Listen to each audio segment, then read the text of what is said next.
one of these, whatever you want to call them. Dirt ride, Powerline road ride. I got my super aggressive off-road nobbies on. So cheatering.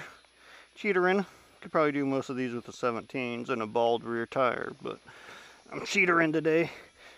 Got that super custom shorty brake lever. When it was still all full length stock lever, I didn't have my handguards on and I bent it and kind of flared it out on accident. And then I cut it. That wasn't short enough. Cut it again. Well, first time I cut it because I couldn't get the handguards on. And second time I cut it was for looks, I guess. And feels. Looks and feels. Because I never put my pinky up there anyway. So that feels, it's more of a 2-finger, but I can get 3 on it if I need to. Just like, you know, this one's a 1-finger, but I can get 2 on it if I need to. And it feels freaking awesome. You know that feeling. Just perfection in the hand. Oh yeah, we're at the Rut of Doom. I haven't done this one in a while. Let's just try to do this in the most fucked up way possible, just for fun. I'll hit every single large rock and bump in the ruts all the freaking way down, because it doesn't even matter. Yeah, like I could be up there on the flat ground. We don't do flat ground. We're super hard enduro cross sport moto machine. Like, I've always tried to stay on the high spots, stay out of the rut, make it as easy as I can. If you can't tell, I'm intentionally trying to do it the most fucked up way possible. And the Rut of Doom is just too tame, I guess. I'm gonna have to go up this way, I guess, because this is just like, so freaking easy. It's all because of my levers. I know it. Cut that lever down. Like the first time I came here, when Eddie had his Cinco 705s, he hit me. I have to do some card placement. I was on the side of the grass trying to film him coming up at this because he was having a hard time making it up this. And he ran right into me.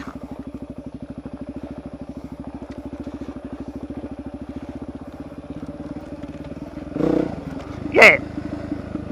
Too freaking easy. I used to think that was hard, and I intentionally took the shittiest line I could find, and it was no problemo whatsoever. Whatso-freaking-ever. Dirt chasers! Woo! Riding high in the saddle with the dirt chasers, not even trying to get it up. Not even trying to get it up your butt. Here we got some cross traffic checkpoints.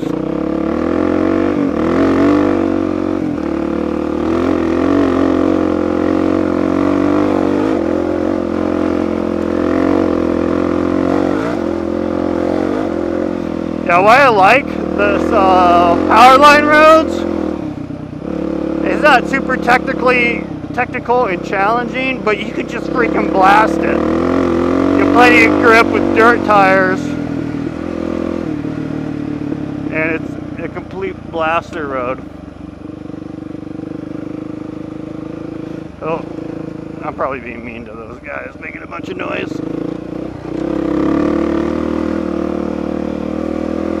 Back there by the pond, hunting some birds, turkey season. Tommy turkey season for the toms.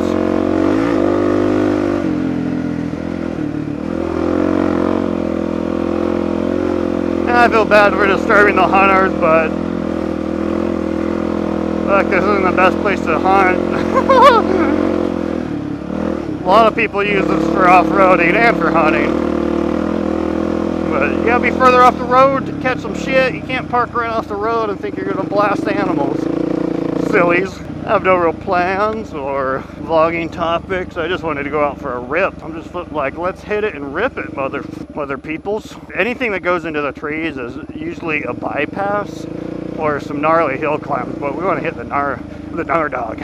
We ain't afraid of the gnar doggy. Oh, so like if I had my 17s on, I'd be like, no, mud, no, I'm such a crying little bitch. But doesn't even freaking matter with the knobbies. And I got my full-size SuperMoto fender. I know I bitched out and I didn't put my E or S style square cut fender on.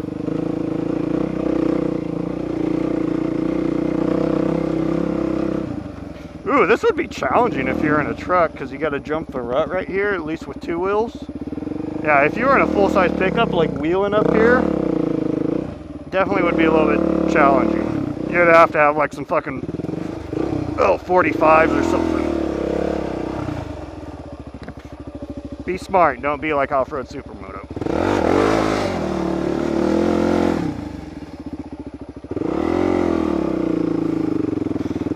Someone fell into it there. Probably dragging a little axle unless they had 45s. Definitely over 37s, at least. Oh, you gotta go back across. Ooh. I think this rut got significantly worse than last year, last time I was here.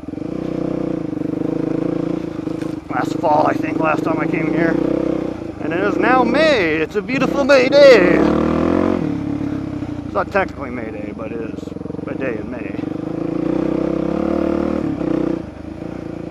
The forecast was supposed to be like 70 degrees barely and like 50% chance of showers. It's like 85 and barely a cloud in the sky. Freaking hot. Perfect riding weather. As long as you got plenty of water, which I do. I'm a water whore. Like, I don't even know how people can ride without water or just a water bottle. Because when I ride, I want to ride. I want to, like, minimize those breaks. I want to drink water on the go. I don't even know how people can not bring water on a ride or only bring water bottles. So you, like, stop and take off your helmet. I want a bigger back, or camelback, because when I first started using this camelback, I never drank all of my water. Only if I was riding for like 4 hours in 90-degree weather, I'd drink all my water. And now I do it in like 2 hours on a 50-degree day. I got like one of the smallest camelbacks possible. It's 1.5 liters. I think I need to double that for the summertime. This is probably a good amount for wintertime or colder weather. But in hot weather, especially when you're like trail riding, and you don't have any access to water unless you drink a fucking shitty creek, a literal shitty creek, shitty creek water. And you're moving slow and working hard. Yeah, those are the days. Oh, here's a little shitty hill climb. I need to do this with my 17s on, just to show everyone. They didn't want to show everyone, mainly Topher, that this can be done with 17 since he didn't even want to do it with his knobbies on. I did it like 8 times right in front of him with my knobs on. Let's hit it!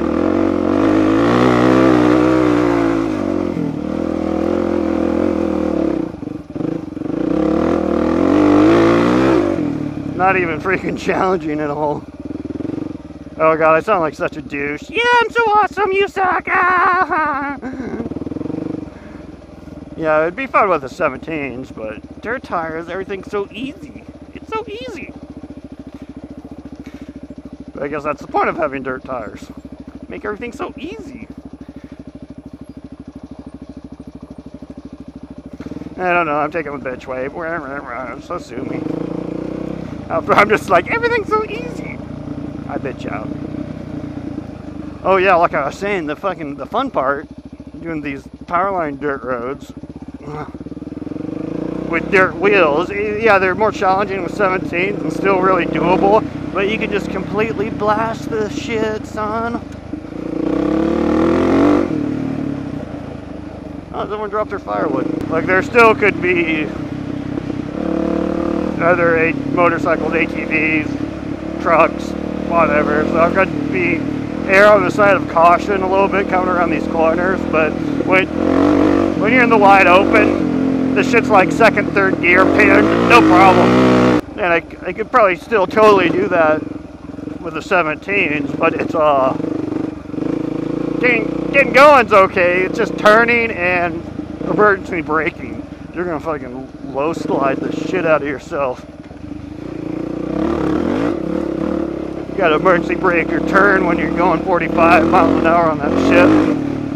And once our houses went down there on that muddy bog, tearing up the wetland habitat for all the sea creatures. Because I did more technical trails around my house before I started recording. I don't know why I wasn't recording. I was having a blast, but I was getting so freaking hot because it's like 85 and sunny today. I'm like, I got to do some higher speed shit, get that airflow, because I'm an air hoe and a water hoe. This is fucking perfectly fun. I didn't bring a Glock with me today. I brought a Keltec TF9. Opted for something different. This is like a spring right here. I don't see an inlet to it. Huh. Yeah, so I'm bringing my PF9. I had to give it a cleaning and a lube job because that's gonna carry about, I wanted to say 90% of the time, but more than likely it's like 60% of the time. If I'm just in casual street clothes running to the grocery store. You can just throw it in your front pocket with a little pocket holster. You don't have to dick with your belt or anything. And yeah, it's been a couple of years, but not a couple of years, probably close to a year since I really cleaned it. And it was fucking full of lint and dirt. So I clean it really thoroughly, which means wipe off the lint and dirt that I can see with a napkin and a Q-tip. And give it about a 20-second once over, and then put a couple drops of lube on the contact points of the slide. And bam, off to the race. Like, I still use that gun all the freaking time. I mean, I carry it, not necessarily use it. I haven't shot it in a while. I should shoot it, but I carry it all the time, even though I know it's not 100% liable if it's not clean and wet, and that extractor screw tight. Yeah, because when I first bought it, with failure to eject like every round, and I'm just like, what the frack is going on here? And I think, well, it wasn't the first time, maybe it was the third or yeah, probably it's the second or third time I took it out shooting. It would just failure to eject every single round. I was like, what's going on here? Yeah, granted, it might not be broken in yet, but I have put about 500 rounds through it, and it wasn't like this the first 500 rounds. And the hex head screw that holds the extractor tight on the outside of the slide, not like Glock, which is way better designed. But yeah, so anyways, came loose, and so there wasn't enough spring tension on the extractor. Tightened that shit down. I didn't have like Loctite on me or the proper Allen wrenches. I think I only had metric on me. So like I jammed the closest thing that would fit in there and cranked her down and half stripped out the hex head, and I haven't had a problem since. And that was literally 6 years ago. And I have never had a single issue with my Glock. Well, I can't say that. The only issue I've ever had with one of my Glocks is in the 26. When you put a Glock 17 magazine in a Glock 26, if you're holding it weird, where you're putting some weird flex pressure on the magazine, it will failure to eject the very last round, the 17th round, or 18th, if you had a +1. But other than that, like my Glock 17, using my Glock 17 magazines, I put over 10, one summer, I just wanted to, oh, that did not look good. I just wanted to go for it, and I was shooting about 1,500 rounds a month at the time, because I didn't have a motorcycle yet. I put over 10,000 rounds in it in like 6 months without cleaning it at all, without even wiping it down with a napkin or putting a drop of lube in it. And it had, oh man, it looked like it had a fucking, like a chimney that's never been cleaned in 20 years. It had so much black gunk in it, but it still works flawlessly. But that PS9 is just the right size. You can throw in your front pocket of your riding jacket or your jeans, and it's perfect. So up here is a creek crossing with no bridge or culvert. You actually have to take your machine straight through the water. I'm wondering how deep it is, because I did it in the summer and it was a couple feet deep, and then I did it in the fall and it was like maybe 4 or 6 inches deep. Well, it wasn't a couple feet deep in the summer when I did it. It was probably 18 inches. Now it looks like another motorcycle's been through here recently. Ooh, that cold wind just hit me. Ooh, there's snow. Still freaking snow and all this water. Snow and water. Holy cow, I haven't seen snow in a while. I'm not that high in elevation. Oh man, that's nice and brisk. I wanted to say 50, but yeah, that's like a 50-degree temperature drop from 85 to 35. Well, realistically, probably more like a 30. Ooh, and the temperature just freaking dropped. Holy cow. Like,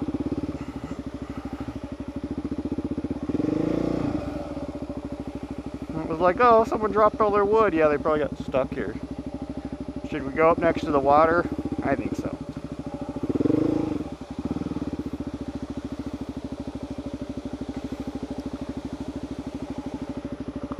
Should we go for it? 1, 2, 3. Fuck that. Now that's got to be pushing 2 feet deep and extremely rager-roonies. They must have had a side-by-side. I think that's a little wider than a 4-wheeler. Like a side-by-side with a winch, and you could hook on one of those trees. Yeah, you'd probably be okay. But fuck that. Because I don't want to get wet, that's the main thing. Ugh. Thanks for watching this stupid outdoor vloggy vlog. Catch you on the next one.